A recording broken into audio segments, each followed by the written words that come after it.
Klein, ano ba yung ibang sinabi ni Prime Minister Marape kaugnay sa nasabing usapin? Sa isang pakayag noong linggo, April 21, sinabi ni Papua New Guinea Prime Minister James Marape na parang sinabi ni US State President Joe Biden na kinain ang kanyang tiyuhin ng mga cannibal matapos mapabagsak ng Papua New Guinea ang eroplano nito noong World War II. Dagdag nito, maaari umano hindi ito sinadya ng Pangulo, ngunit hindi rin marapat na mabansagan ang kanilang bansa sa nasabing paraan.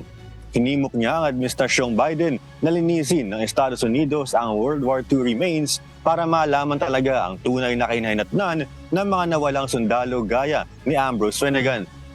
Sinabi rin ni PM Marape na nadamay lang ang kanyang bansa noong World War II.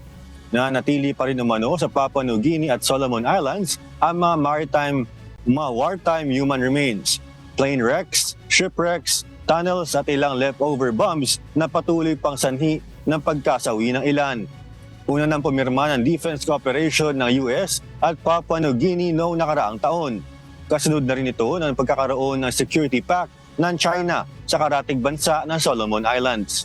Nakipagkita na si Chinese Foreign Minister Wang Yi kay PM Marape noong linggo sa capital Port Moresby para makabuo ng mas malapit na economic ties.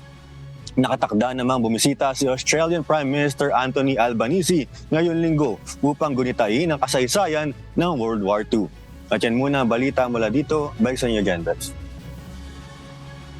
Yes, Klein, ano ba yung ibinahaging kwento ni President Biden ukol sa Papua New Guinea? Binanggit ng Pangulong Biden ang kanyang personal connection sa kasaysayan ng digmaan sa Papua New Guinea. Sa pagbisita niya sa Australia, pinahayag niya ang kwento ng kanyang uncle na namatay sa isang plane crash noong May 1944. At last week lamang ay inilabas ni Biden ang posibilidad na ang kanyang tiyuhin ay maaari naging biktima ng cannibals sa isang Missing in Action War Memorial sa Pennsylvania na nagtaas ng concern sa nagbigay ng atensyon sa Prime Minister na si Marape. That's... Okay, maraming salamat Klein Sinca mula sa Los Angeles, USA.